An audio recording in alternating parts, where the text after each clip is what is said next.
Welcome, everyone, to another Brap Rant. It is July the 2nd, 2024. So there's no Brap tomorrow. This is one of the reasons why I'm doing this Brap Rant. And, didn't have time to do the Brap Rant this evening because I'm going out to happy hour. And so I was like, you know what? Now's a great time to do it. So 3 o'clock it is. And before today's Brap Rant, I actually did a live stream of Elden Ring, the Tree DLC. So if you get a chance to watch that, you can check out that live stream on the YouTube channel here, Basement Ready Arcade Podcast, Brap. And you'll see me get my ass handed to me a few times in Elden Ring, the Tree DLC. But played about an hour and a half or so. Did a live stream for about an hour and a half, I should say. And it was a lot of fun. Probably going to do another Elden Ring, the Tree DLC stream, live stream, probably sometime again this week because I'm actually off of work this entire week. So, but anyhow, welcome everyone. Welcome back to Brap. Please do me a favor, hit that like button if you haven't done so already. Helps out the channel, and let everyone know that we're live as well. I'm gonna drop a link here in the live chat, and there is the link. Please retweet, share it on your favorite social media platform. Let everyone know that we're live. And so we're going to discuss, can Halo be good again? We have some new details with Halo. It's going to be, I'm calling it Halo 7, but that's not officially the title of the working title of the game. But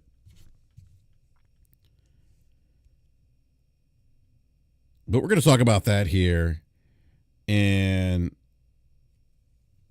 we're going to talk about that here because, Halo is one of my favorite franchises. In Halo Infinite, at least the campaign portion of the game really fell off a cliff for me. Just I didn't like it. It's one of the worst Halo experiences I've ever had. And hoping that they can get the magic back of the campaign. Now, I will say this. The Halo multiplayer is pretty good. The Halo Infinite multiplayer has actually gotten a lot better since the launch of Halo Infinite. But we'll talk about that here in just a sec. So, Composite Smurf says, has Microsoft considered giving the IP to a competent studio? Maybe a partnership with another studio who is good at creating narrative-driven games.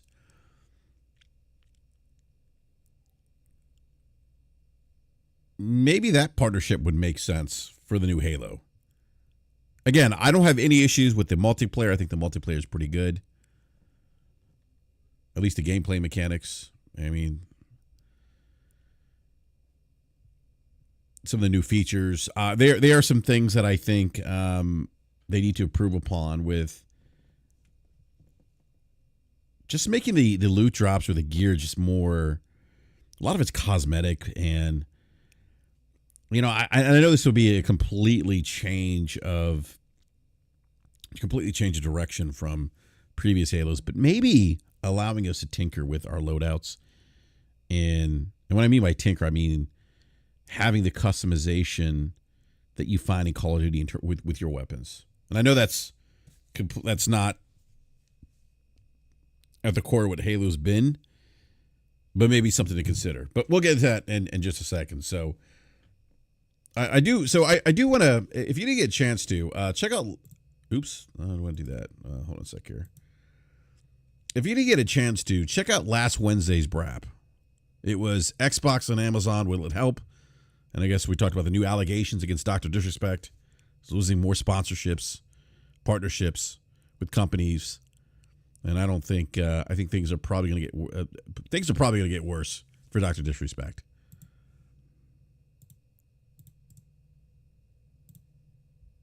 But if you didn't see that show, I just dropped a link here in the live chat just for reference. Go ahead, watch that show after this live stream. But we talked about Xbox Game Pass becoming available on certain Amazon Fire Sticks. And the comment section for this particular live stream, this podcast, were really interesting because I don't think people are actually listening to what we're saying when we're having these conversations around gaming. And we're not like other podcasts. We're not like the Boomsticks, the Cold Eastwoods, the grifters out there that are just about, that are really about driving engagement to their channels by spreading propaganda about a particular platform, by cheerleading a particular platform, by spreading misinformation and disinformation. We don't do that here.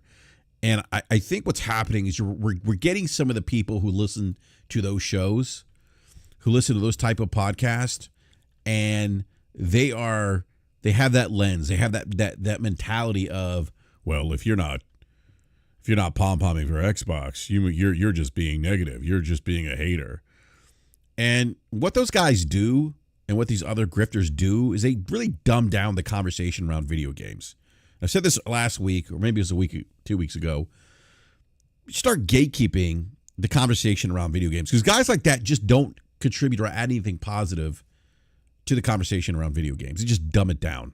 This democratization of voices in the YouTube space, while in theory sounds great, has had a negative impact, specifically around the conversation, the coverage of video games.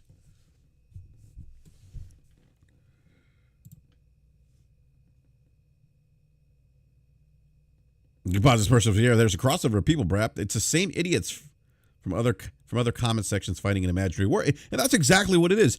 This imaginary war, this console war that doesn't exist outside of in the minds of people who feel the need to argue about gaming. I mean, like, it's why? Like, gaming is such a great hobby. You understand the negative energy that goes to that. I don't either, Ice Queen Gaming. I don't listen to him either. Look, as an individual, he's nice. I've had the pleasure of having conversations with him. But in terms of his coverage, he's often wrong. And he suffers from a lot of the things that content creators suffer from when you ask him specifics, when you ask him to provide tangible evidence or something to point to, something that backs up the thing that they're saying. I think one of the things he recently said was that PlayStation was having trouble selling PlayStation 5s, and that the Xbox Series consoles were selling more now, and he's basing that off a screenshot or some kind of conversation of there being less Xboxes at a Sam's Club or something. That's his data point, and that's a problem. That's a problem because it spreads misinformation and misleads people. It misleads people.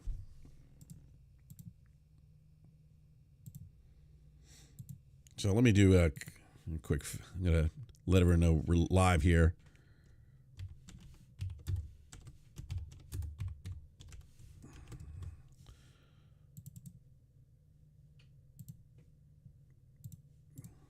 Give me just a second here.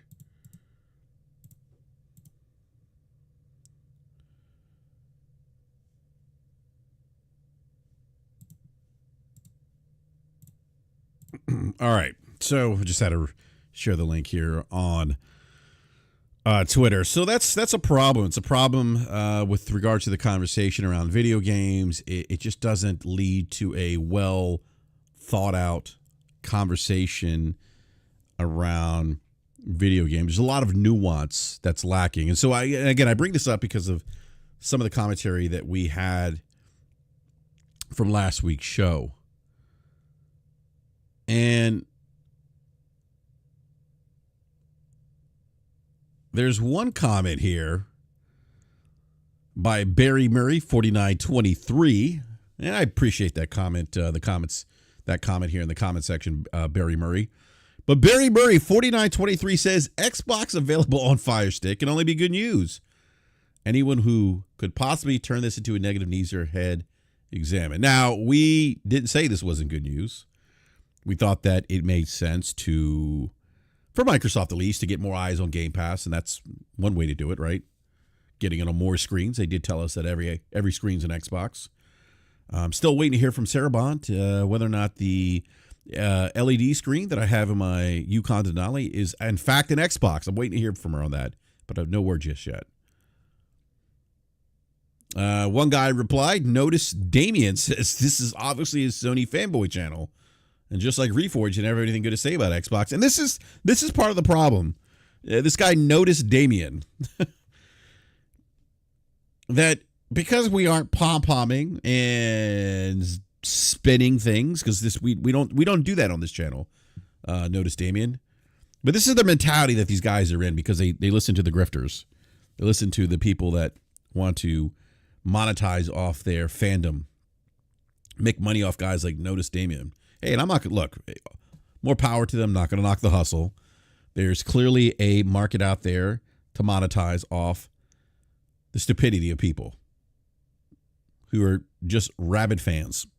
That market exists. And apparently there's a lot of money to be made in it. And bless those people that choose to go that route. I have a bit more integrity. I'm not going to do that. I'm not going to do that. I could never lie or try to lie or manipulate my audience to make money off them. That just doesn't sit well with me. So he says this is obviously a Sony Fanboy channel, and it's like, okay, so this is the problem. Like, we just because we're not saying that, and some of these channels have been saying that with Xbox Game Pass going on some Fire Stick devices, that there's going to be this, as Logic put it, there's going to be this tremendous groundswell of new subscribers.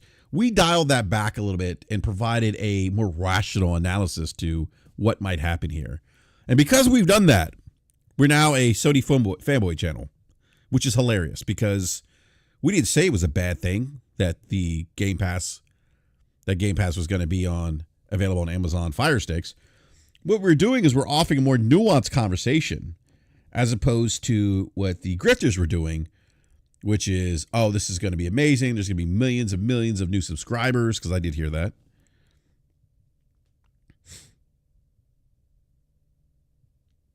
This is going to solve consoles not growing, which isn't necessarily true, because we talked about this on that Wednesday show. We talked about the sales numbers for AAA games on the Apple iPhone being abysmal. Look, we've had games on multiple devices for quite some time now. Okay, outside of the console space. And I think when we talk about some of the challenges that the console space is facing, we've acknowledged some of those issues in terms of the rising cost of AAA development. We've also had discussions about potential solutions to address those challenges, as opposed to the narrative or the spin that you get from some of these grifters who say things like, oh, well, the console market is dying. It's not growing anymore. Well, oddly enough, you have two console manufacturers based on their own financial reports, their own data that shows that they're actually successful in a market that is mature. Imagine that. Because God forbid that any company could be potentially successful in a mature market. I mean, the luxury good markets is a mature market. And Gucci's doing very well in that market. So people need to really calm down and really look at these things rationally, as opposed to letting emotion guide their response and how they view video games. And what we're doing, again, is providing an analysis of the market based on data and based on trends. Now, anyhow, so that was one comment there in the comment section.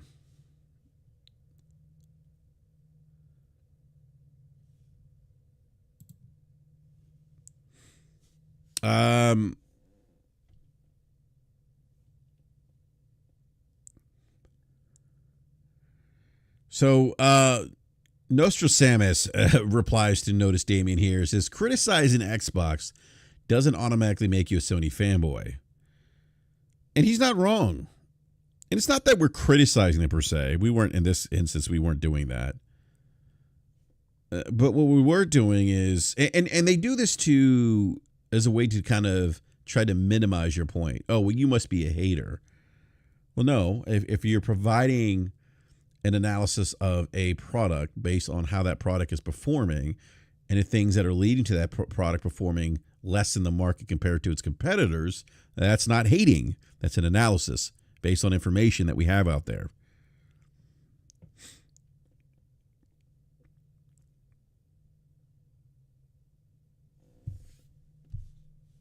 All right, I'm gonna go back to some more of the replies here. Kevin Kevin K. Jawinski, 5980, with a really good reply here, replying to the individual who said that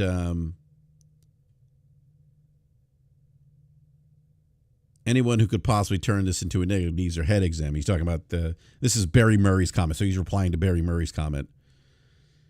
And Kevin Jawowski, 5980, responds, he and Logic never said it was bad or said anything directly negative about it, which we didn't. They just said putting Game Pass on two Amazon Fire Sticks isn't going to bring millions upon millions of subscribers who never cared about it before just because they have access through a Fire Stick. And that was our point. There's only a finite group of people that are interested in video games. And I'm not, and I said this on the show too, I don't think that it's going to have net zero impact. There'll be some impact. And as Logic said, it's not going to be this big groundswell of subscribers. And as Kevin pointed out here in his comment, that there's not going to be millions and millions of new subscribers that are suddenly going to jump into gaming because of access to a Fire Stick. If you listen to the commentary, Sean Layden recently, and some of the developers, there was another developer I can't think of right now, who kind of echo the same sentiment that Sean Layden has echoed recently, and that if you want to get more people into video games, it's not creating the same AAA experiences, the Call of Duties, the GTA 5s. It's not just doing more Fortnite clones, because there's only a finite group of people that want those games. The other rest of the people that might be interested in video games aren't jumping into video games because they're not interested in those types of video games. So perhaps maybe the solution to the issue is creating video games that appeal to those people who might be interested in playing video games. So I think people are, look, I think accessibility and having options to play video games on other devices, I think that's a great option as a consumer who's already in video gaming. I'm just not so sure that it's going to drive millions and millions of new gamers into that gaming funnel, because a lot of people have had access to games on their cell phones, tablets for years now. And that hasn't created this groundswell or introduced people to console gaming. You know, there's a market stratification within gaming too that people don't think about or acknowledge. We're not all the same gamers. We all don't play the same things. We all don't put the same amount of time or hours or minutes and hours into video games. Not all of us play AAA games. Not all of us play on PC. Not all of us play on console. Some of us want to play on our mobile devices and play, games that we can pick up quickly and play, and not have to, put too much time and thought into something. Just to kind of pick up and play and, have fun type experience.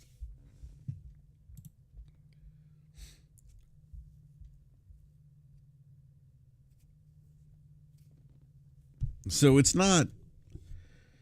That's where I say the nuance around this conversation is just lacking. And I think a lot of people tend to project themselves onto the rest of the consumer market and understand that we as consumers are different and have different needs. And we talk a lot about that on this show.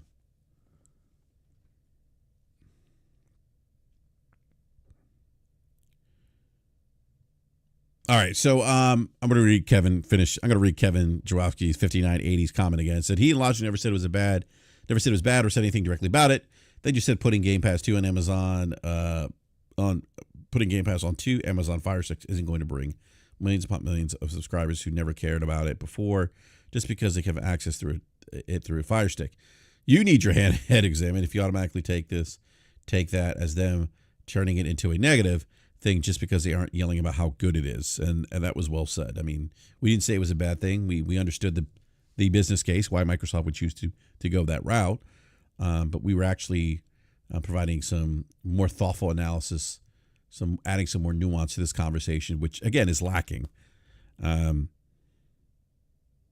then actually Logic response here. Great response comes from someone actually listening to what we actually say and not projecting their own fanboy insecurities and spinning what we say into something that's not. And that happens quite a bit.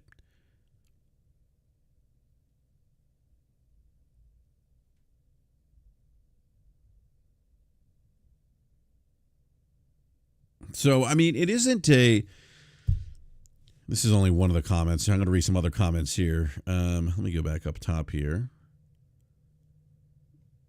Let's see here.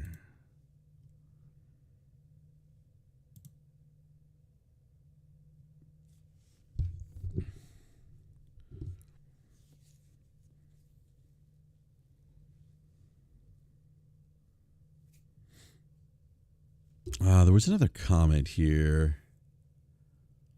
Nah, I can't find it now. Where is it?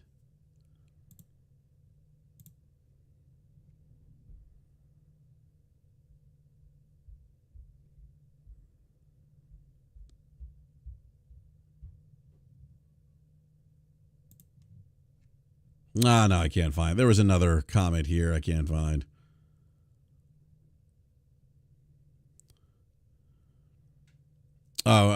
Most respondents already point out my error. How many times?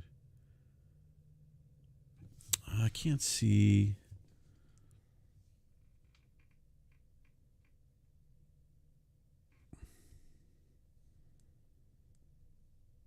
I'm trying. There's another comment that I wanted to highlight here. I can't see it now. Just a sec here.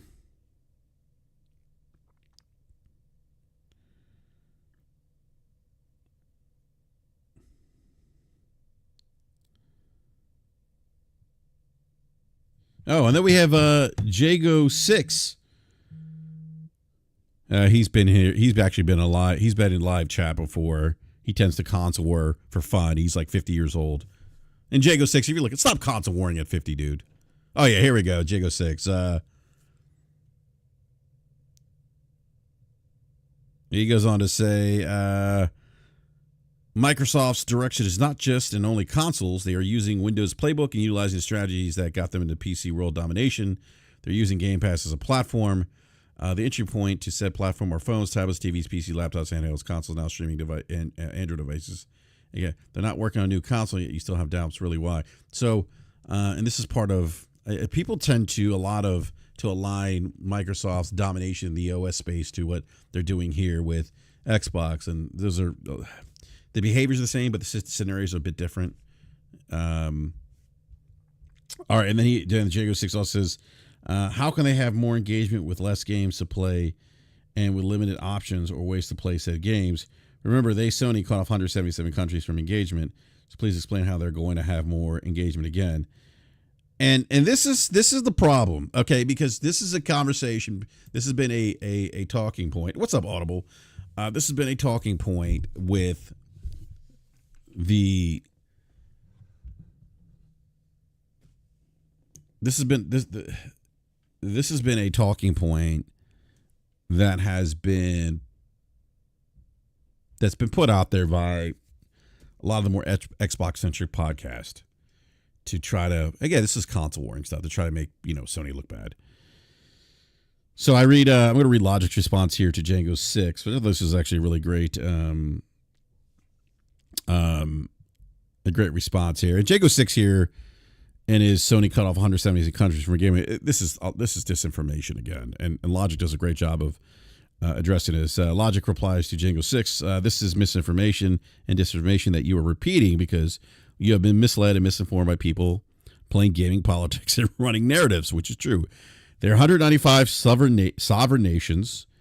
193 are members of the United Nations. The Vatican and Palestine are the two that are not recognized. The 177 entities that were impacted are economic regions, territories, or markets. They are not countries.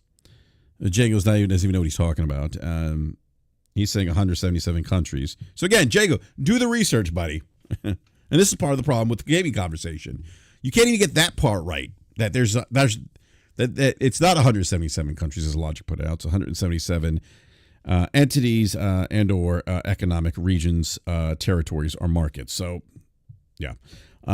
He says they are not 177 independent non-states. The 177 number sounds much better as a feed for the narrative you're listening to. When you talk countries, the ratio is 70 that are not impacted versus 120 that are. Now let's talk number of gamers in those regions. And that's the other thing that people are talking about. Yeah, they take the 177 and they're like, "Oh, look at all those countries. That's terrible." Well, how many? What's the market like in those countries? Those not countries. I'm sorry. What's the market like in those territories or regions that those 177 that we're talking about? That Django and other Xbox centric podcasters have been talking quite a bit about over the past months or so. And no one, and this is where we say the conversation we need a better conversation around gaming that's more nuanced, because no one is discussing, well, how many gamers are in those countries? What's the size of those? I keep saying countries, not countries. What's the market like for those territories? How many gamers are in those territories? Does it make sense to invest money, time, money, resources, infrastructure, and supporting territories that aren't necessarily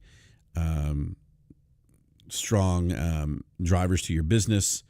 Things like that. Those are things to consider, right? Which these guys don't, for whatever reason, talk about. Solage says 70 are not impacted versus 120 that are. Now that let's talk that narrative. Let's talk number of gamers in those regions, and that narrative gets obliterated. And the reason PSN isn't in those countries is due to matters of regulatory policies. So,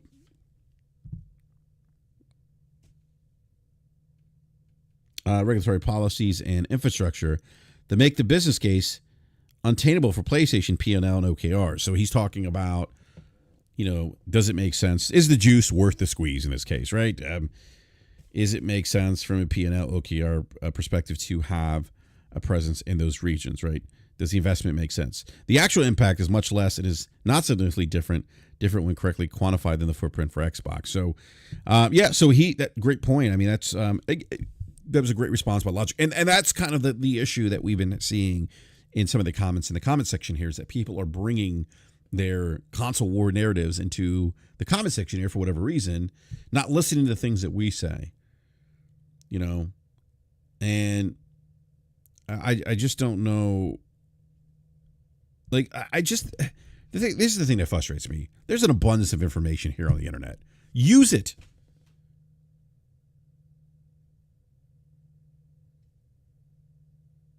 There's a ton of, stop listening to these grifters. I don't understand why people go to these guys like Boomstick and Colt Eastwood, and I know it sounds like I'm picking on Boom and Colt quite a bit, but those guys, I mean, like they spread a lot of misinformation, disinformation. There's so much information out there that completely obliterates some of the things that they say, and that actually will show you why a lot of the things they say are just grossly incorrect. Now, I know Boom will have to say, well, that's my opinion. Well, that's fair. You're entitled to your opinion. You're entitled to your own opinion. But while you're entitled to your own opinion, you're not entitled to your own facts, and that's the problem. People think that their opinions are facts, and it's just not. That's not how that works. So, and again, I also want to say this too. I'm not saying we get it right here all the time on this show, but we are having a different conversation than those channels are, and we're trying to have a more informed conversation. So that is my okay. So that's my rant on the comments in the comment section more recently. But again, as always, appreciate the comments. Do appreciate the comments in the comment section. And all right, I want to move on to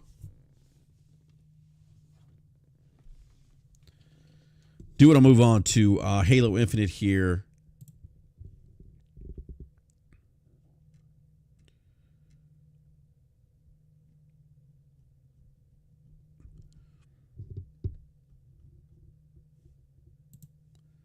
All right, so per Game Rant, Halo 7 has a new lead designer. This is by an article by Truman2. This is published about 22 hours ago. It was 2 days ago. Dan Gennady has joined 343 Industries as lead designer for the next Halo game. Gennady previously served as lead designer on the canceled Hiatus title at Creative Assembly and spent 10 years as gameplay designer at Bungie. So has that Bungie affiliation, which is great. Microsoft hasn't officially announced Halo 7, but rumors have begun to swirl regarding the next entry in the franchise. So,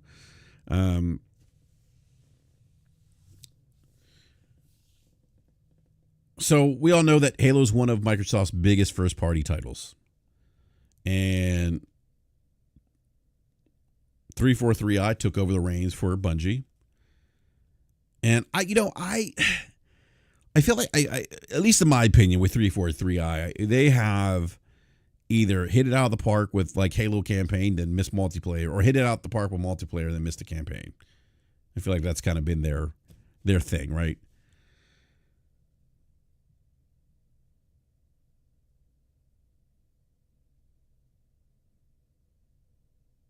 And so I didn't like the Halo Infinite campaign. I thought the open world sandbox was very boring. And look, I know people that enjoy that sandbox design. That's fine. I'm not saying that they're wrong. We do know that Halo, the next Halo will be utilizing Unreal Engine 5, which sounds cool. Well, look, I think from a technical aspect, I'm excited to see what that looks like for Halo and how they use the Unreal Engine 5. But I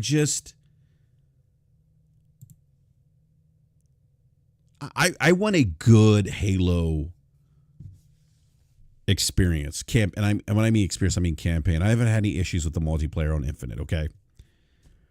But when I watched season 2 of Halo, the Halo TV series, I didn't care for season 1, but the Halo TV show season 2 was great.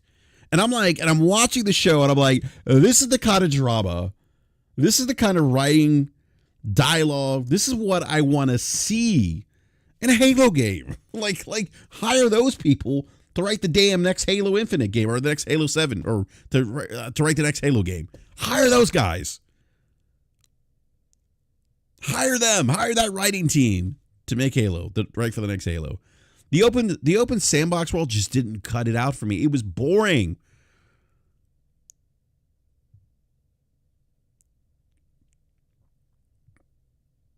Maybe make it like a semi-open world, like more linear, kind of semi-open. It's kind of how I describe like games like God of War. Kind of give you that feel of open world, but they're not really open world. Like maybe do that.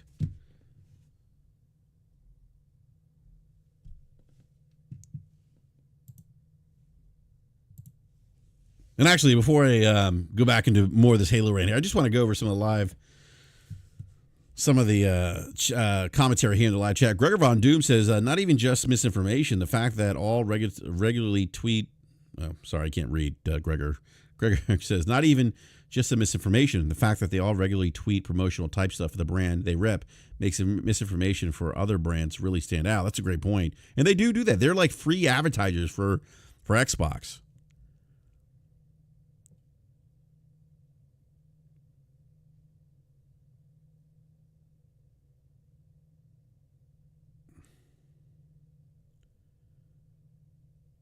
JC says last 7 streams about Xbox because at the end of the day, Xbox gets more conversation. The PlayStation, despite PS being bigger platform, but it's boring business, no roadmap, so no clicks. I see JC is coming in strong with the console war stuff.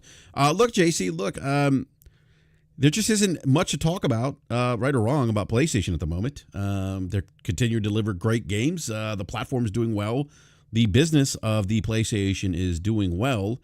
And one of the reasons why we talk about Xbox quite a bit is because of where they are in the marketplace right now. And then we also provide more analysis, if you will, more nuance to the conversation around the newer strategies that Microsoft's implying for their Xbox brand.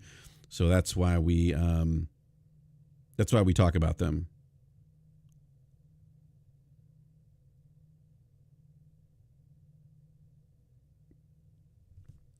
So anyhow,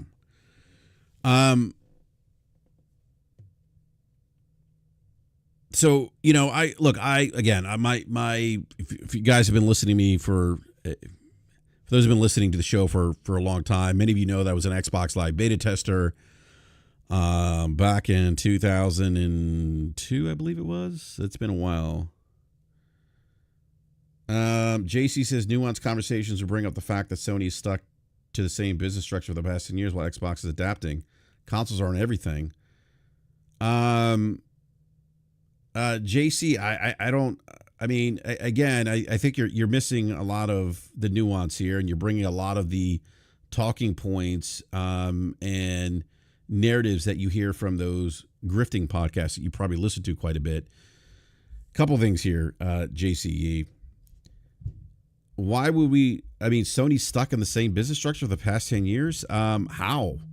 I mean, they have evolved their business model in the last 10 years. I mean, they have games going to PC now on a more frequent basis.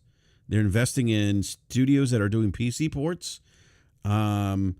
As a matter of fact, JC, if you knew about the history of PlayStation, you would be aware of the fact that they actually tried some of the things that Microsoft's doing now.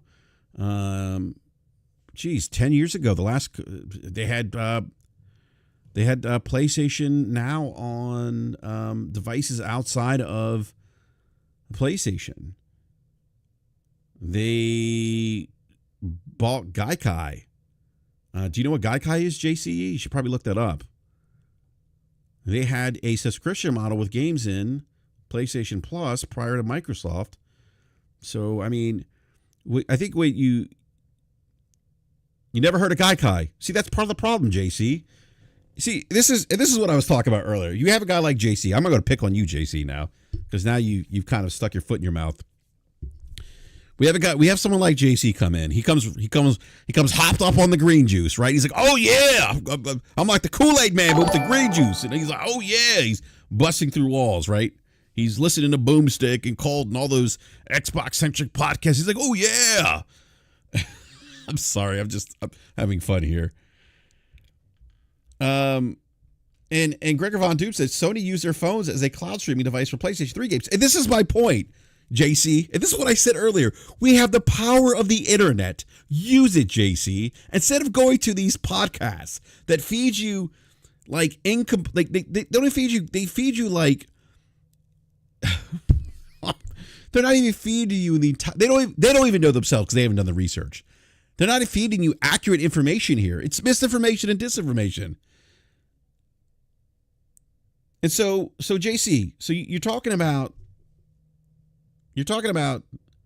nuanced conversations, bring out the fact that Sony's stuck to the same business structure. That's not true. That's not true. Now, Nintendo has, but here's what you also don't understand, JC. If they stuck to their own, let's just say Sony has, in fact, done what you're claiming they've done. Who cares? JC, why does it matter? Because in the console space, they are very successful, JC. People are acting like, and this is the part that kills me. And now I've gone off now, thank you for derailing the show here, JC. I'm joking. You haven't derailed the show. This is important to have this kind of conversation because we see people like JC rattle off these talking points without actually really doing research. A couple things here. The Sony business model. Right, the one that you and I don't know if you saying that Sony's stuck to the same business structure for the past 10 years while Xbox is adapting. I'm not sure if you're making that a negative against Sony, because how could it be a negative against Sony when Sony's very doing very well in that business? And let's talk about the mature console market. Okay, there are other markets that are mature as well that companies continue to do well in. The example that I always point to is the luxury market, or luxury goods, if you will. So think of like luxury brands, right? Okay, there's luxury brands that are doing very well, despite a finite group of people that can afford luxury items. It's a mature market, but those companies continue making money. All right, Sony is making good money on the console space. It's why it's the center of their business model. Everything that they do outside of the console space is in hopes of driving more people to buy PlayStation hardware, okay? As Gregor Von Doom said, Sony, JC, at one point used cloud streaming devices, or used the Sony phones as cloud streaming devices for the PlayStation 3. Didn't work. Sony had the PlayStation app on their Bravia TVs. Didn't work. Sony actually did have their own PlayStation TV subscription service where you could actually, kind of like Hulu, subscribe to the PlayStation TV, and you get like a variety of different channels, very similar to what Hulu, YouTube TV is doing now. Sony did those things prior to YouTube TV existing. They got out of them because they really didn't work. They just didn't. They weren't driving or meeting their internal KPIs. Now, they bought Gaikai with to do cloud streaming, so they were doing that before Microsoft was.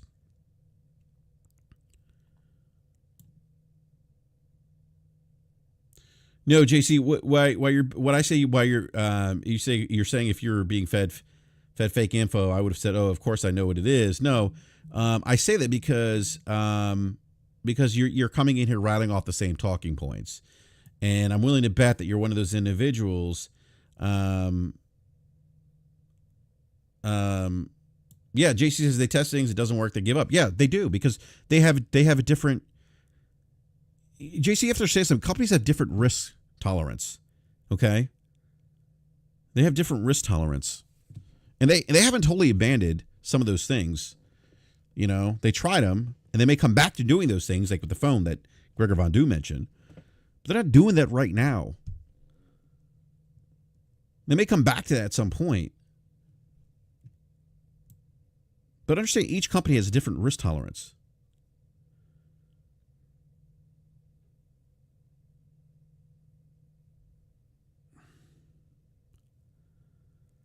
So like you know, I want to go back to this thing of, you know, your comment, JC, of nuanced conversation bring up the fact Sony is stuck in the same business structure for the past 10 years while Xbox is adapting.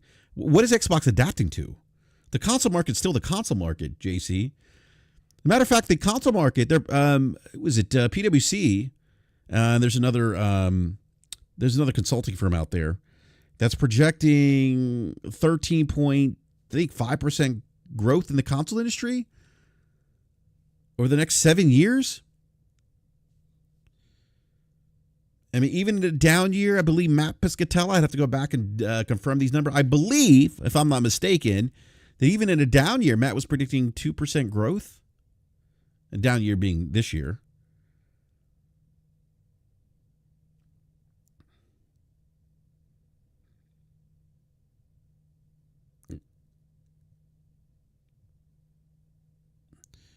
And JC, you're saying they're focused on console sales while every other model proves that recurring revenue is more profitable in the long run. What, Netflix? I mean, and again, you're talking about, I mean, if you're applying JC, that reoccurring revenue for Hollywood or for TV shows is going to have the same impact as gaming, then you're sidestepping the fact that the consumption of video games is vastly different than the consumption of TV media and movies, and those have real impact, by the way.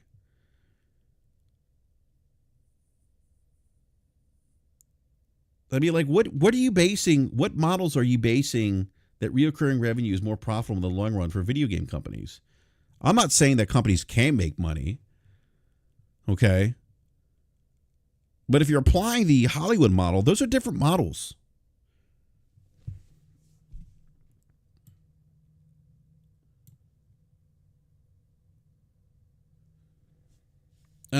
But JC, you're not understanding. JC saying, I think it's been proven for years and years that console sales have barely been profitable. I mean, that's always been the case. It's always been the case. And mass produced breaks up a great point, JC. You can't compare passive forms of media to interactive forms of entertainment. They're different. They're consumed differently.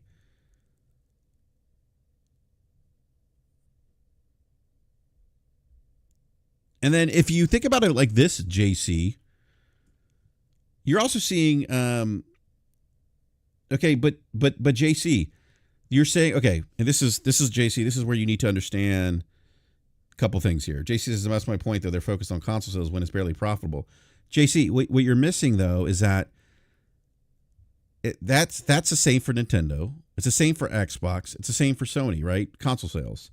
They make some profits on those, very, very, very slim margins, right? But what drives that business model is the software, the transactions that are done on that platform, the licensing, the third-party deals, the percentage they get from selling content, the subscription services that are on that platform. I don't like you're taking one aspect of the entire model and you're saying, well, this one aspect doesn't make a lot of money, but you're not addressing the other facets of the model that do make money. Like Bender Strings just said, they all go hand in hand. Hardware, they sell hardware to sell software and services. That's the model. The hardware is the least profitable portion of that model. So again, I would encourage you, JC, to really, really go out there, do some research, get a better understanding of how the model works. I'm assuming you listen to these podcasts that are very much, spreading misinformation, disinformation, having you believe that somehow Xbox is the head of the game because they're putting more games on more TVs or more screens.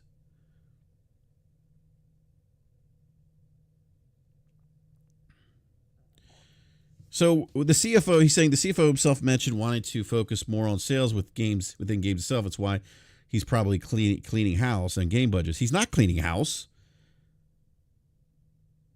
And what he's saying is what the CFO is trying to do, and you do, JC, you do understand what the role of a chief financial officer is, correct? The bean counters are the most stringent people you'll ever meet. They want to squeeze as many pennies out of the dollar, they want to squeeze as many pennies out of a product that they can. Okay?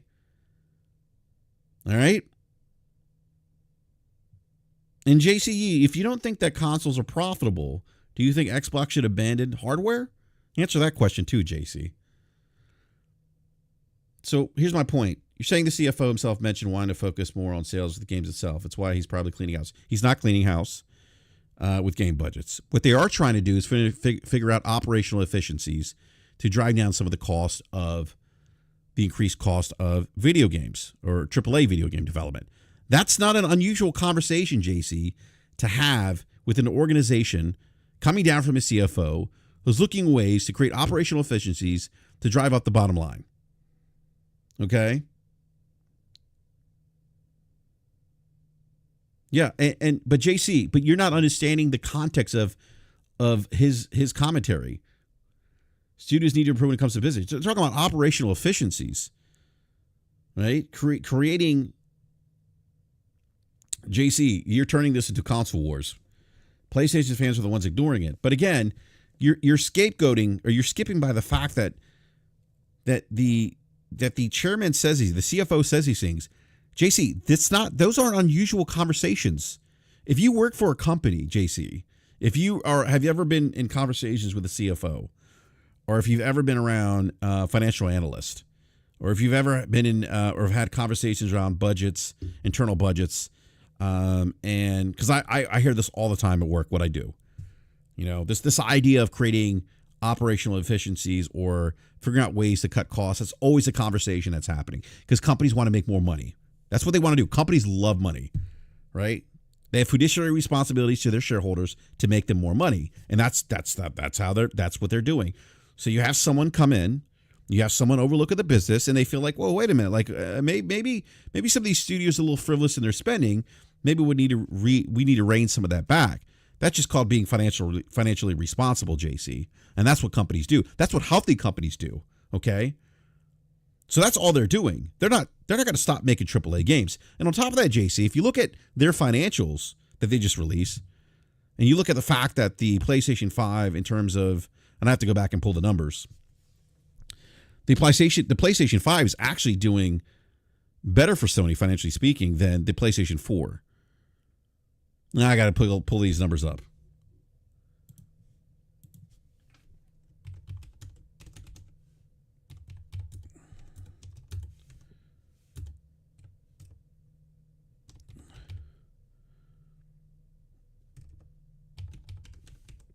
There was a slideshow. Hold on a sec here. Does anyone have that link of the Sony slideshow that they just had? It was PlayStation.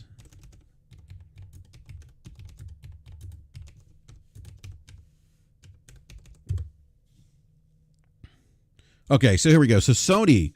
So you asked a question. That you said something to the effect. And this is why you shouldn't console war, JCC. This is why you shouldn't console war.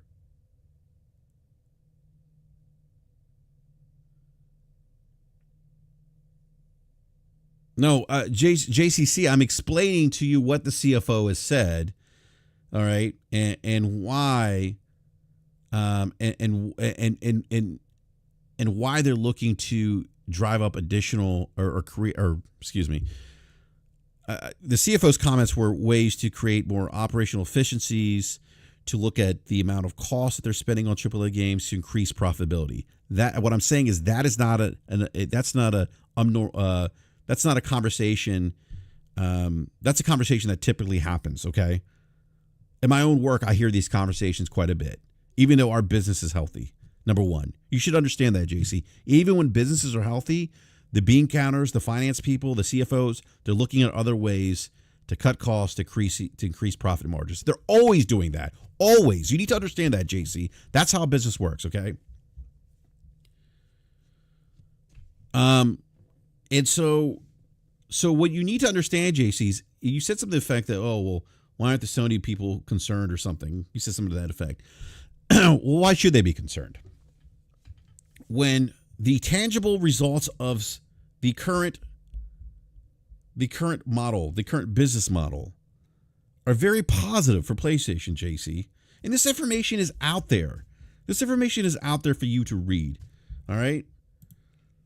So here we go, JCC. Sony has come out and said the PlayStation 5 is PlayStation's most profitable generation yet. Spending is higher per player over PlayStation 4. Think about that for a second. This is Sony's own words recently. This was actually May of this year. And they released, if you guys saw the chart they released, okay? Actually, I'm going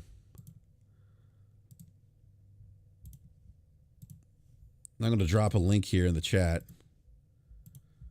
Here's one article from IGN. You guys can click on the link here that covers Sony says PlayStation 5 generation is its most profitable console generation to date. All right. You'll see the slides here, okay? You'll see the slides. All right.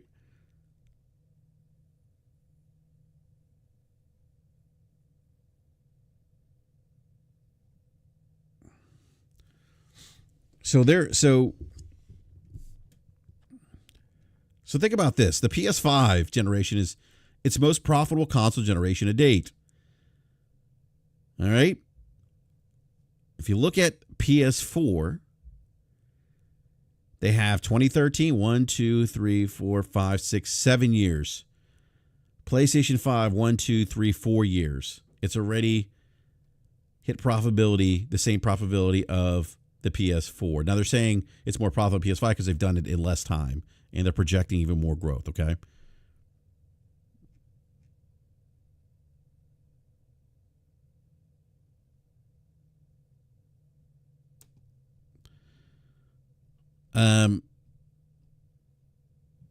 Let's see. I'm looking at, so this was this came from the Sony Game and Network Business segment, and I'm looking at the slides here.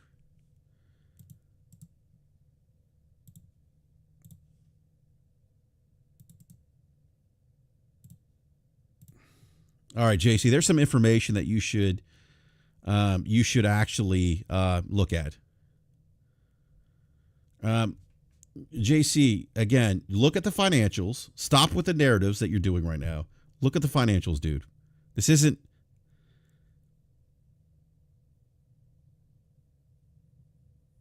Again, I just provided tangible proof here, JCC.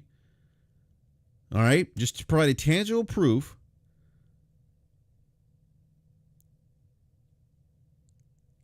as to how successful the PlayStation business is for Sony right now. All right? Start there. Do some research.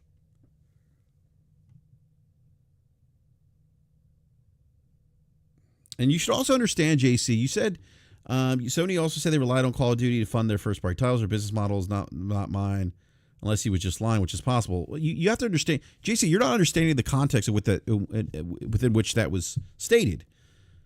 Sony, in a hearing, was saying this.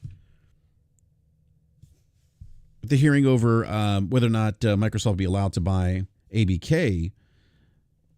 Sony not knowing whether or not Microsoft was going to make that exclusive or change the percentage that they would get.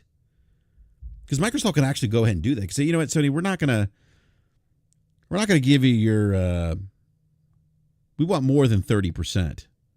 We won 40% now on Call of Duty games sold on PlayStation. So that was something that Sony wasn't aware of. And so in that regard, when you think about that, you think about the entire context of which that was said in, then yeah, you should be able to understand that, yeah, like that would impact their ability to develop and fund some of their first party titles, because again, they're getting that cut of money. I'm sorry, I said 30%. I got it backwards. I'm sorry. Microsoft could have raised the amount of money that they get from Sony for selling Call of Duty on PlayStation. They could have said, Sony, we're not giving you a 30% cut. We're giving you 20%. And that would have had some impact, giving the volume in which Call of Duty sold.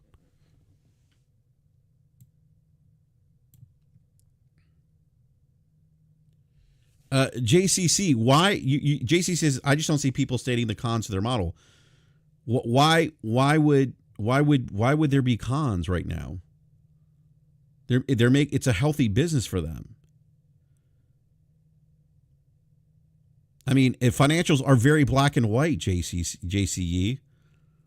Like you can't argue that finances aren't black and white. They are.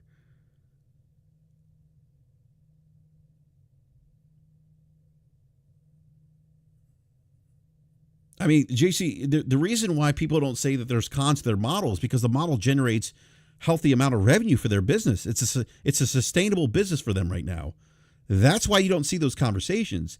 If that was the case, JC, if the market was shifting towards, let's say, away from consoles and subscriptions were the big thing and streaming on multiple devices, yada, yada, yada, and Sony was on the outside looking in, absolutely you would have those conversations. It's the same reason you don't have conversations about Nintendo and their business model, because it's a healthy business model for them. It's making money.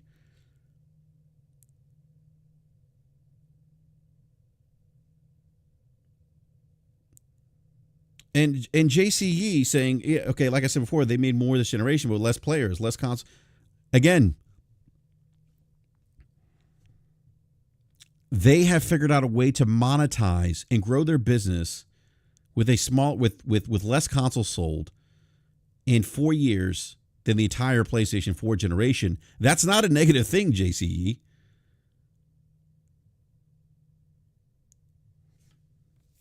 All right. And yes, they are switching to live service games because those games are a bit cheaper to produce, and there is a potential for them to gain a lot of money making those games to help fund their core business model.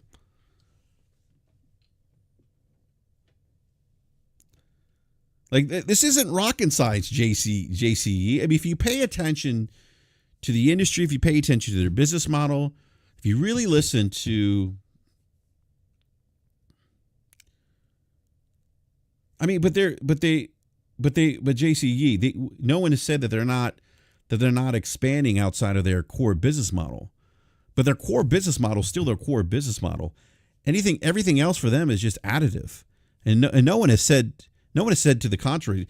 To the contrary, no one said that that's not happening with Sony. I'm not sure why you're making that suggestion. Like, no one's saying that.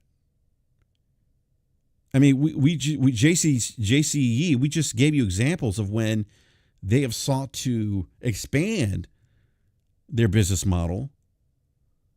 We gave you examples of when they purchased Gaikai, when they had the PlayStation app on Bravia TVs, when they had PlayStation 3 streaming from their phones. I mean, we gave you examples. The thing is, they just haven't shifted away from their core business. Like Nintendo hasn't shifted away from their core business. And that's it. I don't understand like why you feel like we need to have these same conversations about Sony when they are a hardware company in the business of making hardware, and the hardware in this case is the PlayStation 5, and that hardware business for them is healthy.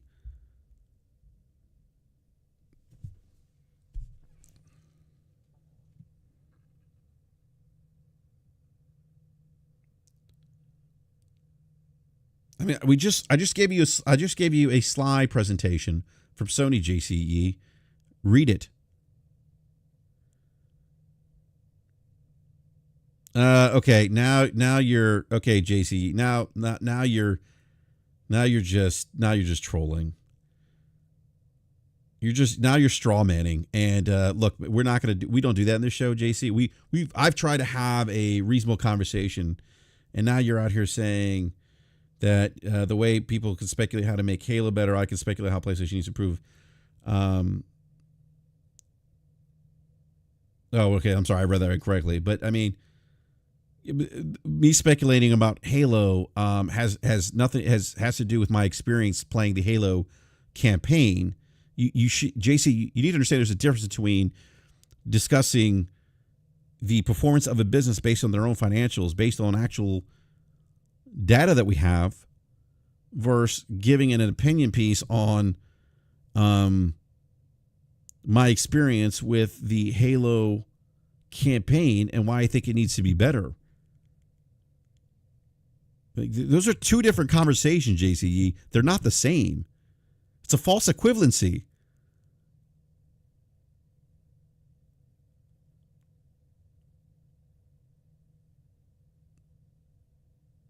No, JC, you're not. The thing is, you're stating your speculation based on CFO's argument. The CFO is not making an argument. The CFO is making a statement. But you don't. But what I think is happening, JCE, is that you don't understand how corporations are ran, and you don't understand the role of the CFO. Like, I don't think I think, and I don't mean this by any disrespect, JC. I think you're just speaking from a point of ignorance. You just don't know. You don't understand. You don't understand the fact that even healthy businesses will look at their bottom line and figure out ways to increase that bottom line, to increase their profit margins, because that's what companies do. Even companies that have healthy businesses, they don't sit idle, JCE, when they're doing well. They're trying to figure out ways to increase profit margins. So I think, and again, I'm not saying this to be mean or anything, but I just think you're just speaking from a point of ignorance. You just don't understand the role of the CFO. You don't understand what the context or what the CFO for Sony was saying.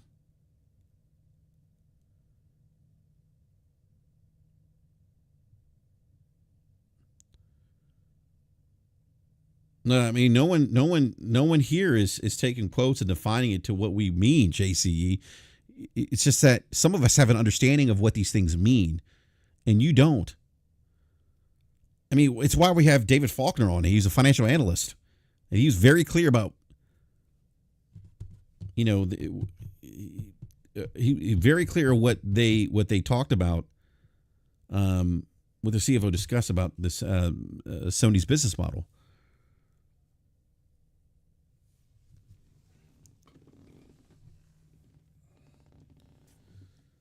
Thank you, Composite Smurf. I just, I just feel like unfortunately, I think a lot of, and I think JCE is one of those individuals who I think listens to these podcast centric podcasts, and just like those podcast centric podcasts, they don't understand how organizations operate. They don't understand that CFOs, financial analysts, bean counters, whatever you want to call them, are always, even with healthy business models, are always looking at ways to create operational efficiencies to save money, to increase bottom line, or figure out ways to maximize their current business model. Yeah, Bender strings. That's a great point. He's guarding his ignorance, and that's the thing. Like that's the scary part, that people don't want to take the time to research, get an understanding of how these organizations are ran. Look at, like I just gave JCE the slideshow showing that Sony provided themselves, showing how healthy the business is. And of course, he's, cherry pick. Oh, well, they made more money with less gamers. Well, yeah, they did. And I can tell you that that's not necessarily a bad thing. It means that they figured out ways to monetize the existing gamers that they have.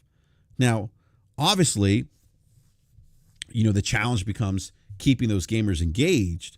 And that's always been the challenge, but it's a bit more. But it's even. I would argue that it's a bit more challenging or stressful, if you will, when you have a smaller group to maintain than a larger group, right? Perhaps having 120 million versus 60, maybe that's a bit more manageable at 120, because if you lose a couple, that maybe doesn't impact the business so much. But that's something, again, that's just my opinion. It's something that I'd have to run by Falke. I don't know if Falke's listening.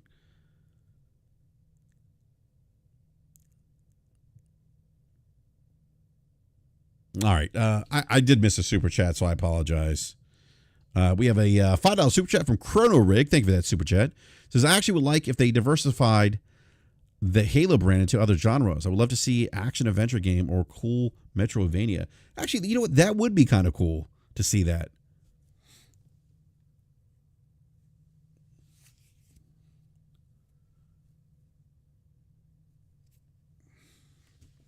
Well, JCE, that's one of the things that the CFO was discussing. Yes, they're spending more, and so they'll figure out, and so they're trying to figure out ways to increase their profit margins. But again, the business is still healthy.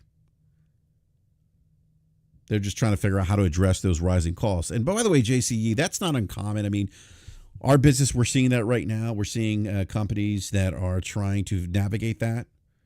Part of that is a lot of that's inflationary, a lot of inflationary dynamics that are happening right now globally. Inflation to human capital.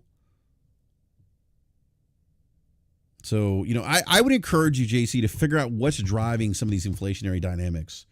Why is it that the cost of doing business is increasing?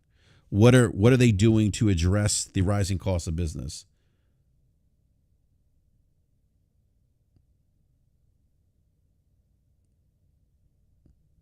No, I know Corey Massey. He's just rattling off his talking points he's heard from other podcasts. And JCE, and what's funny, Corey, is that JCE, he doesn't listen to the show, because we've actually talked about ways that Sony can increase its profit margins and addressing some of the rising costs of AAA game development. And a lot of that was focused on human capital and developing games. I mean, Hollywood's doing this right now, but ways to increase, maybe have more stringent budgets and deadlines on AAA game production. Move development outside of the United States and to other markets where human capital is cheaper. We see other companies do that right now. So, I mean, he doesn't listen to the show, Corey. We've talked about ways Sony could do that through second or third party relationships. We talked about the China Hero Project, the India Hero Project. They're looking at ways to uncover studios, new potential studios. And we know that when Sony fosters this relationship with these newer studios, sometimes they end up buying them. And so if you buy a studio that's, let's say, headquartered in South Korea or India or China, the cost of labor, the cost to do business is cheaper there. And again, that's one way you can address those things to you address some of those rising cost issues that we've discussed. So if you listen to the show, JC, you would know that we've had those conversations before.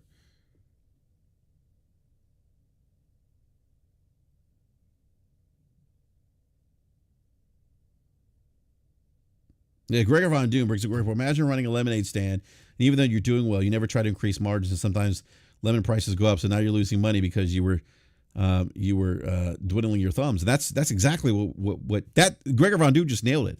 That's why they're having these conversations, JCE. No, JCE, you didn't mention that. You took a lot of the narratives that people apply to Sony in terms of way to increase their profit margins, and it's consoles are dying. It's the old business model, and subscription services. You said recurring revenue is the way to go in the future.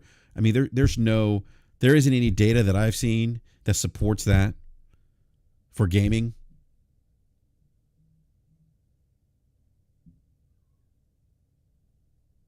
I think JCE, had you said, hey, how do you think Sony could,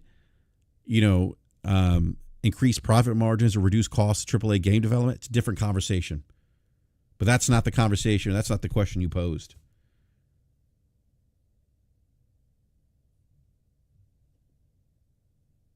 Yeah, and that's the thing. Like Hector World said, Sony's not only dealing with Sony's dealing with inflationary dynamics. They're dealing with a stronger dollar, a stronger Chinese yuan than the Japanese yen. I mean, they're getting hit with financial exchange rates. That's impacting their business. All right, let me move on. So I was back to Halo Infinite. Again, I enjoyed the multiplayer. I think the Halo multiplayer is really great, but I want to see a more compelling Halo. I want to see more compelling Master Chief, a more compelling narrative. I really liked season 2 of the Halo TV show, and I was kind of like toying with the idea maybe they should just, maybe for the sake of the narrative reasons, maybe for the sake of the narrative of the video game. Maybe they should remove Master Chief's helmet, and we see his face. I mean, like, what do you guys think about that? I mean, do you think that for the next Halo we should see Master Chief's face? Do you think that would do anything to drive the narrative experience of Halo?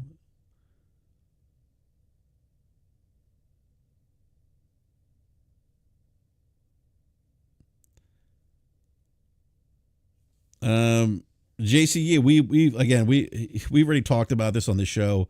You go back to previous podcasts. We've talked about ways that Sony can improve. When you see, and the thing is, you're saying improve their business model. Their business model's fine. It's just a matter of expanding and adding additive forms of revenue, which they're already doing.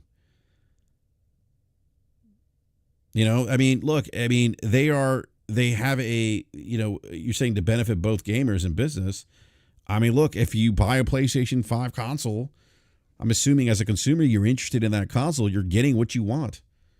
If you play on PC, you're willing to wait for those PlayStation bangers. You can play them there on PC.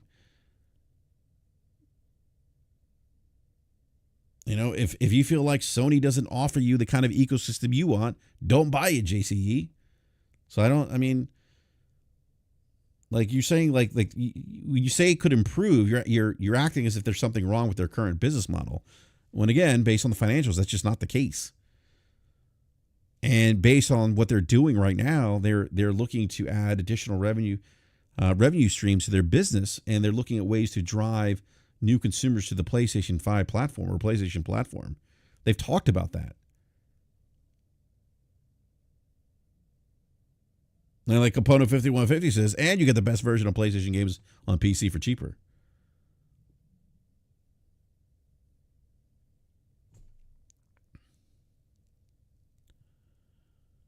Yeah, better strings. I don't disagree with you. Before they do one line of they compelling story.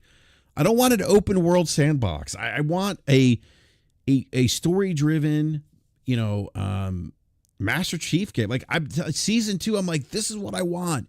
And a Halo game. You guys watch season 2 of Halo on Paramount. That's what I want.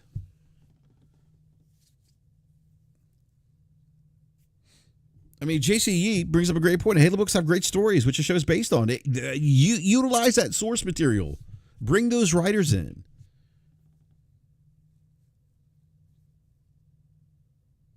I mean, we had this great antagonist in Atriox, and I felt like we didn't really see him much in Halo Infinite.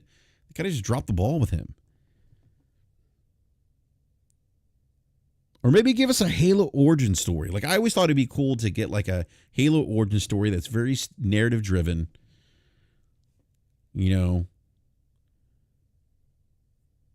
Master Chief, maybe as a teen, as a kid, abducted from his family, like that, like an origin story. That would be cool. I mean, I think it's awesome we're getting that with Gears, by the way. We're getting the E-Day, which is we're getting Gears E-Day, which is an origin story. Marcus Phoenix, young Marcus Phoenix. And Dom, I mean, like yes, minus the naked stuff, Sam. Like, we're getting that. I would love to see that with Halo. I mean, Halo Reach is one of the best Halo games, in my opinion. Kind of had this very dark undertone to it. That's what I want to see from Halo.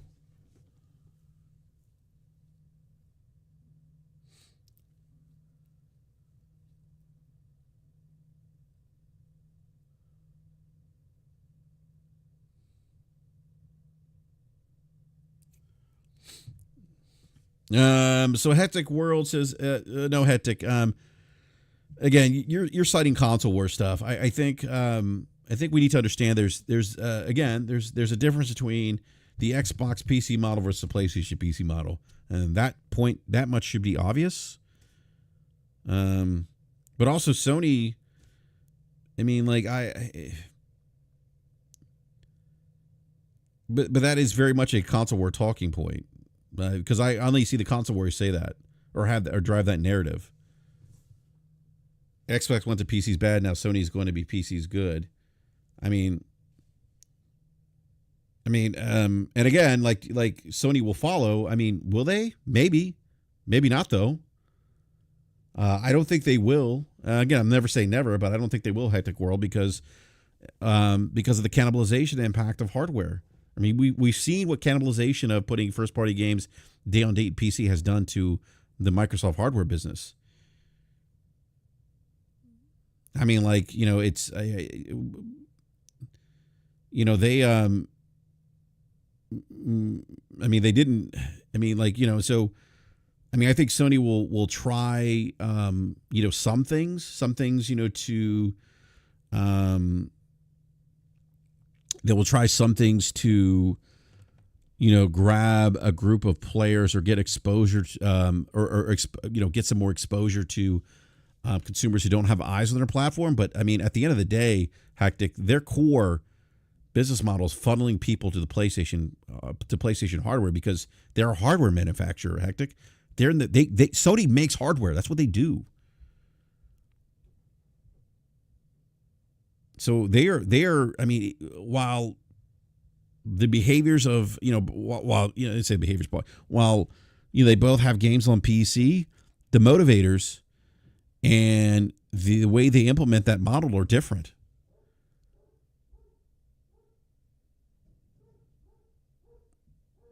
You know, I think, you know, the genres that make sense, and Sean Layden, by the way, Hectic World, gamesindustry.biz, go look at the article. He talked about how it makes sense, why it doesn't make sense for Sony to have their first party narrative driven games day and date on PC, and while it makes sense for you know, their first party multiplayer live service games on PC day and date, why that makes sense. I mean, there's business reasons for that, which I'm not going to get into because we've talked about on this show before.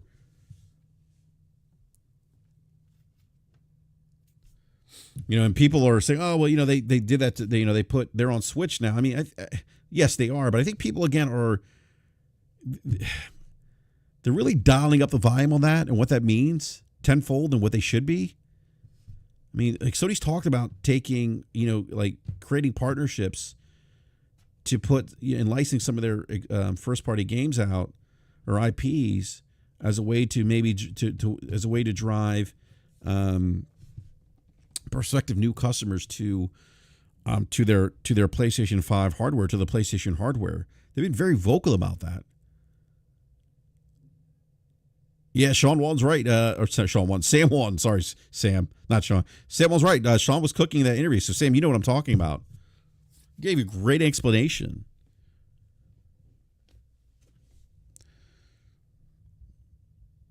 I'm going to go back to Halo. So yeah, again, I just want to see a more narrative-driven Halo campaign. You know, it's one of the things that I enjoyed with the original Halos, and Infinite just lacked that for me. It just felt very empty. What's up, Nate? And Nate says, I keep telling people what PlayStation is doing makes sense in order to expand their audience without compromising their brand. Well, Nate, and that's exactly what they're doing.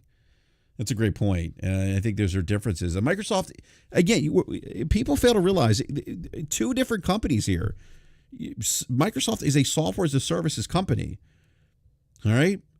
Sony is a hardware manufacturer. Two different companies, two different motivations. You know, they're trying to get, so it just, people need to understand that. Yes, they make video game hardware, but that's where the similarities stop.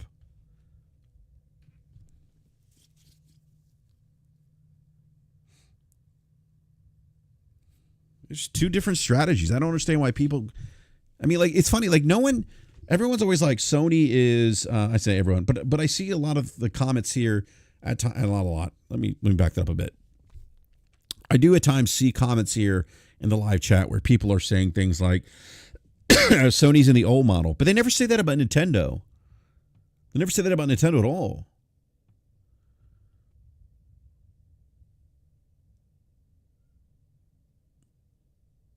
So, but I think back to the Halo conversation. I do think let's put together a game plan. If I'm in 343i, I'm reaching out to the writers at Paramount who wrote for the Halo TV series for Paramount Plus. I'm incorporating them in the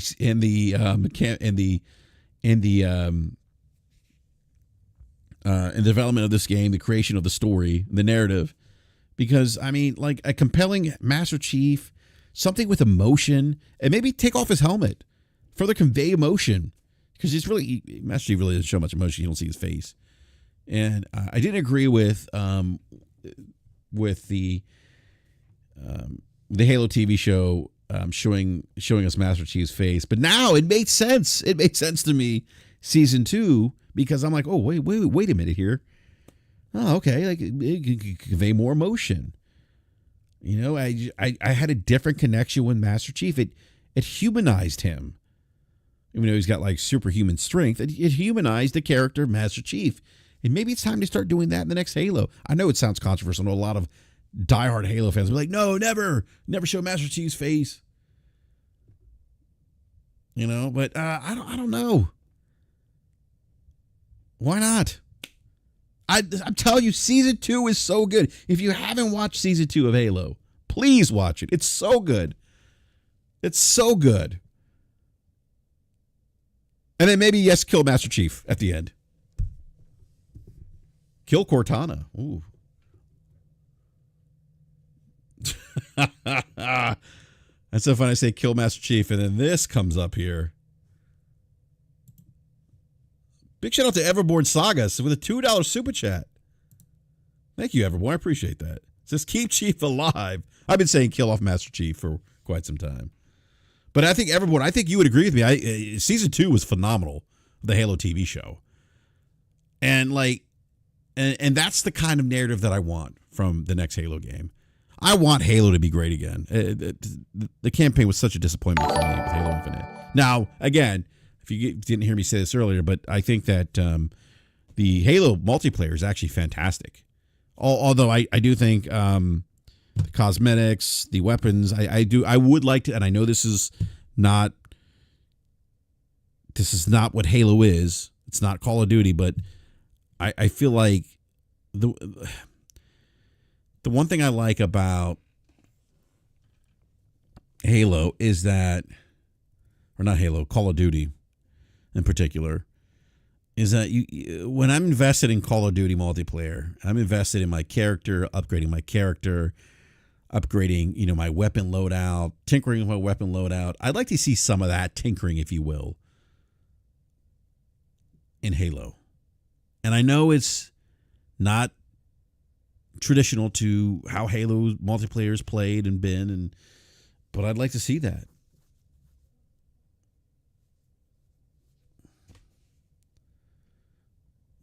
Nate says Halo needs to step its campaign way up, man. I hear about all these good stories in the Halo universe. It's always in the everything outside of the games, like the books. Yeah, no, you're not.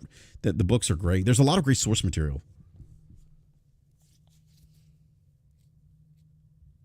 Yeah, Bender, give it a shot, man. I'm telling you, I was not a fan of season 1, but season 2, wow, so good.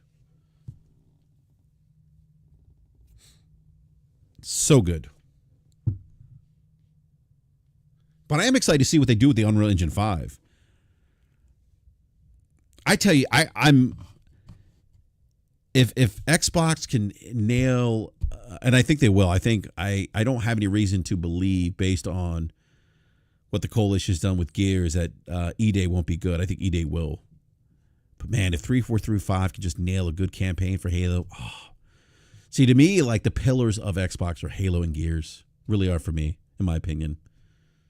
Great franchises, great history there. Gregor Von Doom says season 2 hit Brap with a good old Stockholm syndrome. And I will say this, speaking of Xbox, Speaking of Xbox, like we talked about it last week on the on last week's Brap. If you guys caught the Xbox Wire put out a post. They had a podcast and they were discussing, I think it was the director, maybe? I don't remember, of Indiana Jones, Machine Games. And Troy Baker's actually the voicing Indiana Jones. And so I'm excited. I think that this is, we talked about it. We talked about it after the Xbox showcase. This is one of the better years that Xbox has had in quite some time, and I think I'm wondering if we see maybe some new Halo footage next year. Maybe that would be great. That would be great considering I think the momentum they have going right now. We saw E-Day. We know Indiana Jones is coming out, but.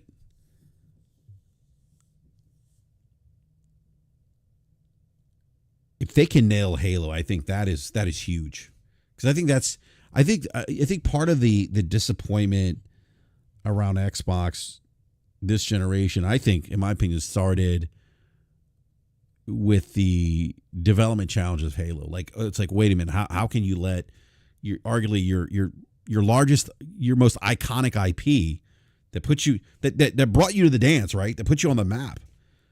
How can you have these development issues with this? Like, where's the love? Where's the care that you would expect this IP to have or to be given? And so that's why I think it's important for them to nail it. Just because of what happened with Halo Infinite.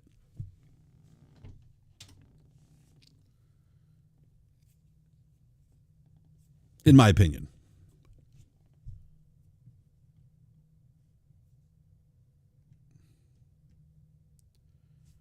And you know what's interesting? I know this wasn't a topic, but I'm playing Elden Ring, the Erdtree DLC, and I'm thinking about this year in gaming. There's been like a lot of negativity around gaming with some of the challenges that the industry is having. Unfortunately, people have lost jobs. It's been horrible, terrible news. But I will say this, as a form of entertainment, as a hobby, there's been a lot of really good games that have come out, and even not just new games. I think sometimes, and I fall victim of this. I think the Brat panel makes fun of me for this, but people often refer to me as AAA Brap, but even there's a lot of games out there that even if you, not necessarily new games, but there might be games out there that you haven't played. I would encourage each and every one of you to maybe. Go to your, if you have a PC, go to the Steam store. Funny, Ramon Terrell was telling me, gave me a list of all the games that he purchased.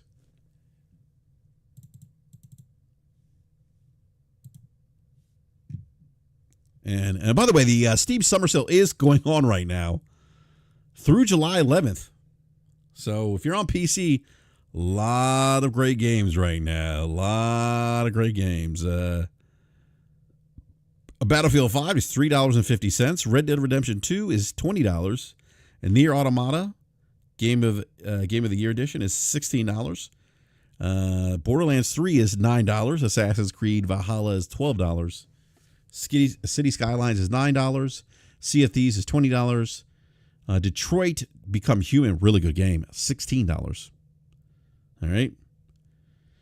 Persona 5 Royale is $29.99. It's a good deal for that game. Dead Space is $20. Suicide Squad is $20. Atomic Heart's $23. Remnant 2 is $25. Spider-Man Remastered is $35. Resident Evil 4 is $30. So there's some big titles there that are on sale right now on the Steam Summer Sale. Metro Exodus, good game, by the way, $6. So there's just a lot. And so anyway, I bring this up because back to Ramon Terrell. Big shout out to Ramon, was with us last week.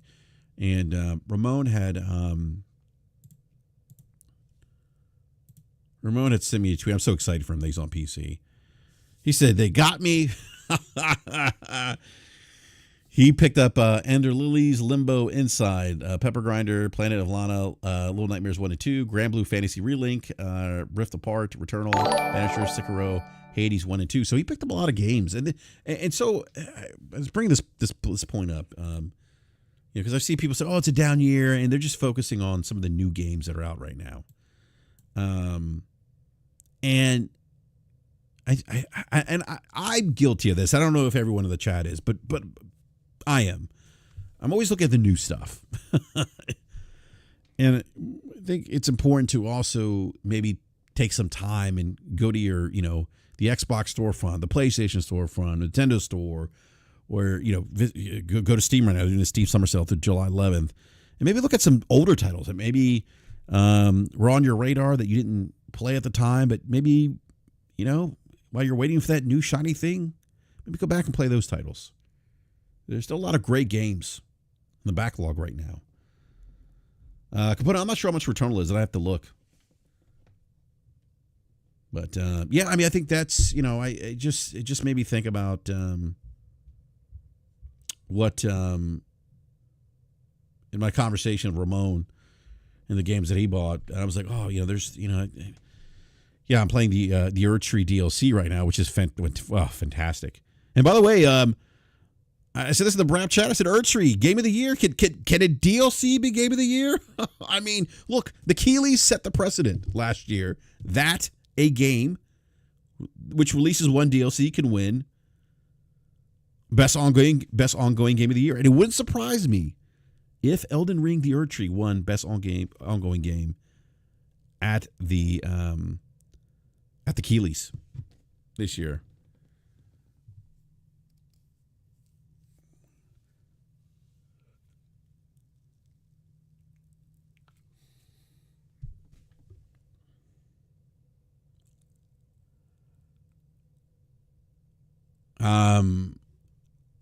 Let's see here. All right. Big shout out to Everborn Saga again with a $5 super chat. Thank you for that, Everborn. I really appreciate it. Appreciate the support. By the way, Everborn, I don't know if you're how are the comics coming? By the way, if you don't know, Everborn actually has a comic book series. But Everborn goes on to say the super chat. Everborn Saga again. Says loved season 2, but season was so bad it probably ruined any chance of getting a season 3. Same goes with Halo Infinite multiplayer. Just goes to show the importance of first impressions. So I guess I was assuming that we'd get a Halo season 3. Let me see something here real quick.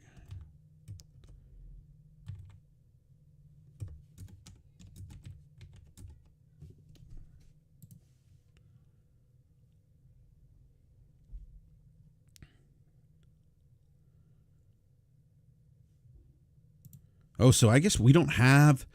All right, I'm reading... this is per comicbook.com. Halo Season 3 is a TV series getting renewed. This article is by Kofi Outlaw, April 2nd, 2024.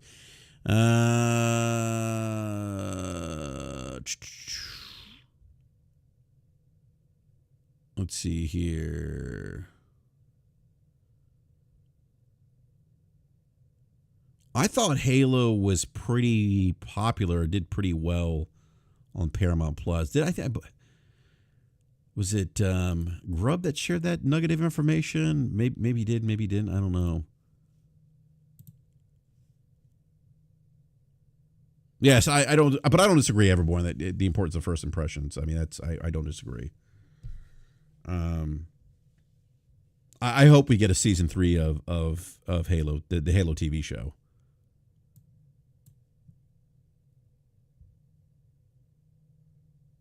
T-Rock says, Shadow of the Erdtree is Game of the Year worthy, in my opinion. It's been anything I played this year, and it's massive. I mean, T-Rock, I'm not going to disagree with you there as a Souls fan, but we talked about it in the Brap chat, and they're like, oh, well, it's not really a new game. I'm going to have to talk about this on the next Brap next week when we all come back.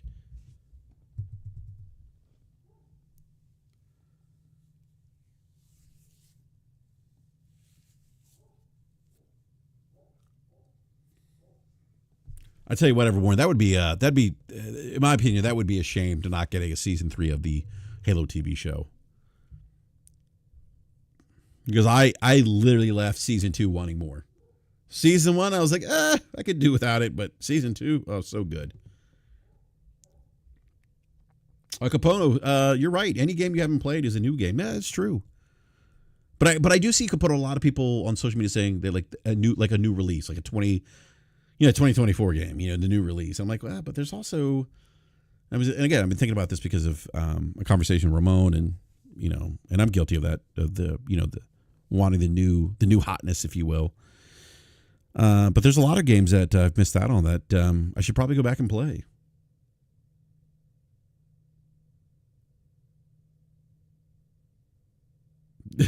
Compost says my backlog goes back to the 90s. Wow. Still have stuff in wrapping. That's funny. And some of that stuff may be worth some money too, depending on what you have.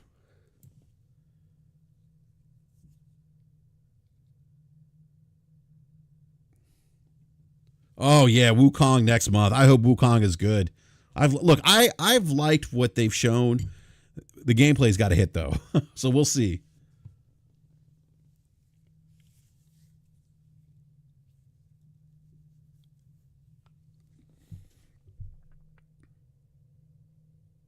Yeah, what's funny? Not funny, composite, because this happened to me. One of the first boss that I encountered, the Elden Ring DLC. I forget, it's the one that had like a.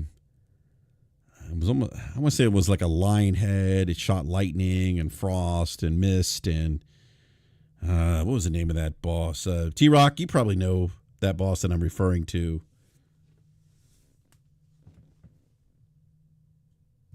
Let me see something here. Now I don't remember the name of that boss.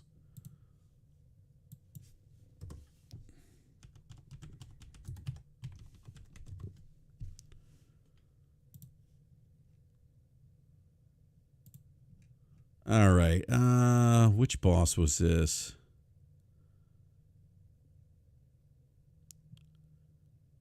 Oh, here we go. Divine Beast Dancing Lion. That was the boss. So when I was fighting that boss,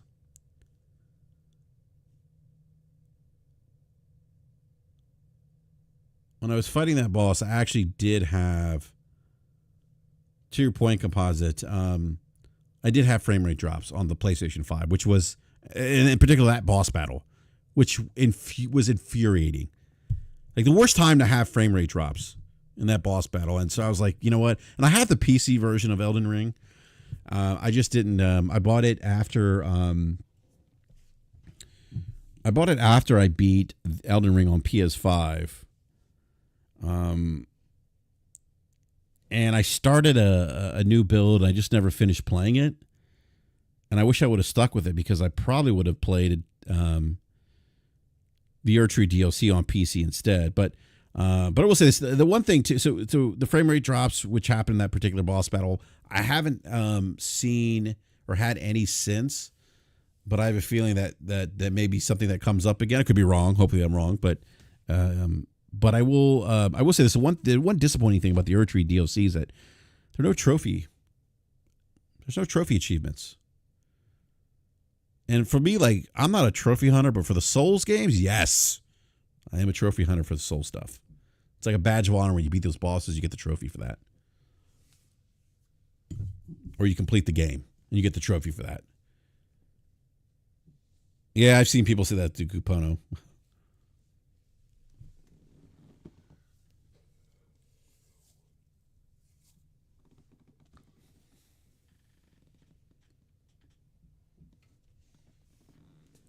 All right. Well, speaking of the Erdtree DLC, I'm actually going to go back and play some Elden Ring. I'm going to grab some lunch, fire up the old PlayStation 5, and play some more Elden Ring Erdtree DLC. I may do a stream again, a live stream. Ramon, what's up, Ramon Terrell? Did you? Hey, were your ears burning? I was actually just talking about the list of games that you got for the Steam Summer Sale and how it made me think about going back to some of the storefronts and seeing, maybe picking up some games that I wanted to play that I just didn't get a chance to play. Hey, Lady Butterfly. Woo! Oh man, that was a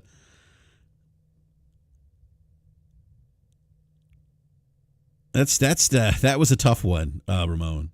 Everyone says I'm currently playing Still Wake the Deep. It's a very well done survival horror game.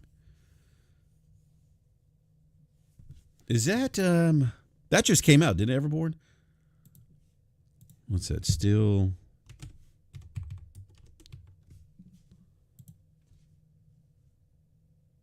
That's currently on Steam right now for $35. Steam reviews are pretty good for that too.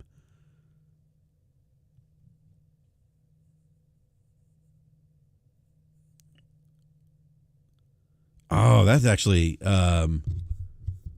that actually sounds that sounds like an interesting game.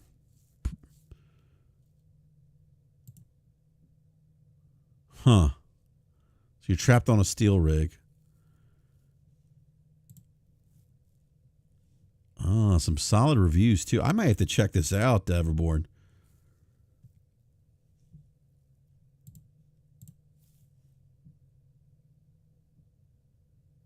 Yeah, I might have to try this out, Everborn. You've intrigued me now. She said well done survival horror game. I'm like, oh, okay. I just pulled it up here, did a quick search. I might have to check that out.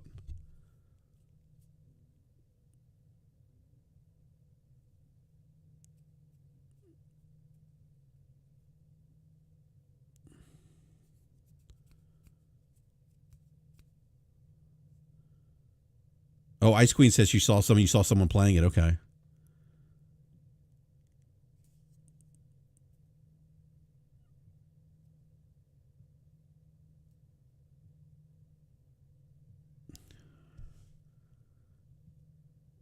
Yeah, remote. So remote. So I know you're playing Sekiro now.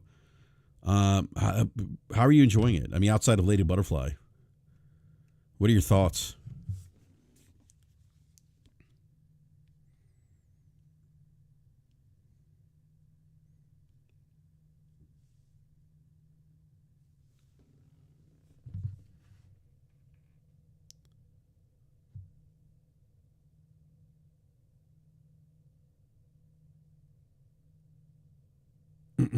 Wait for Ramon to respond here.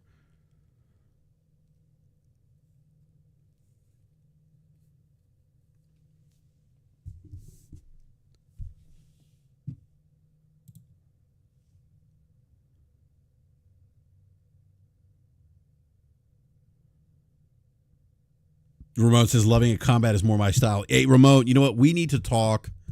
Offline.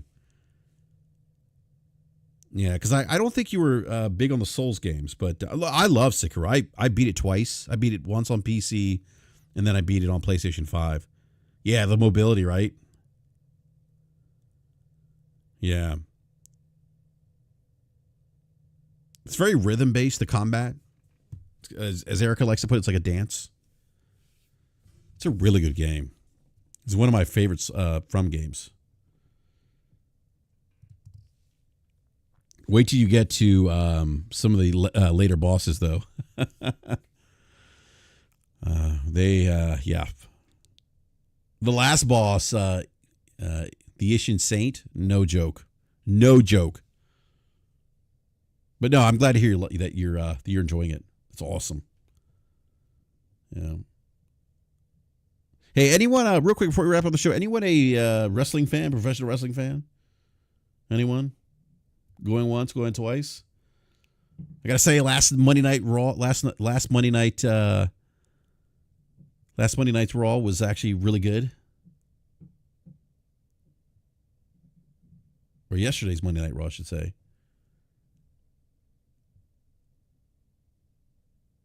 Yeah, Microsoft does own. Well, no, do they own it? I thought that. Activision published it, but I thought From owned the IP component. Kenneth says me, it was good, Brap. Yeah, last night's Raw was good. And I didn't get a chance to watch it, but I heard the AEW pay-per-view Forbidden Door is actually pretty good too, from what I've read. Oh, the Wyatt 6? Woof. I like the build-up. Kenneth, the Bloodline story is really building up. I think what's going to happen is Roman's going to come back. He's going to turn face. And there's going to be There's clearly going to be a feud between him and Solo Sikoa. I think Solo's probably the top heel right now, in my opinion, in WWE. And I wouldn't be surprised if we see Jimmy Uso and Roman Reigns come back and fight the Bloodline. But I don't know who the fourth person would be. Maybe Sami Zayn. I could see that because he's with the Bloodline for a little bit. Maybe he joins up with Roman again.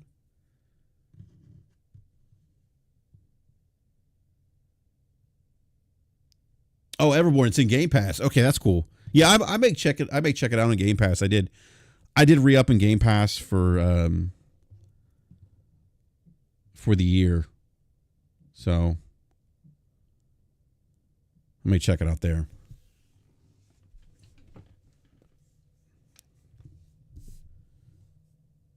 Yeah, but the Bloodline storyline is really, really good. Like it's, they brought back. They brought two. They brought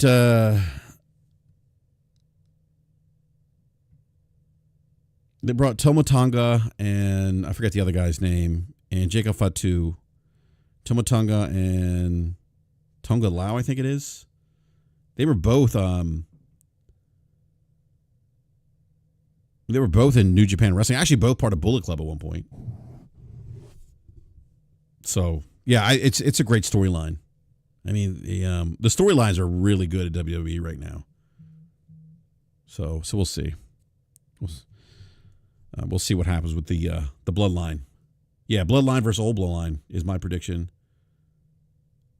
According to Kenneth Williams, he says that's his prediction.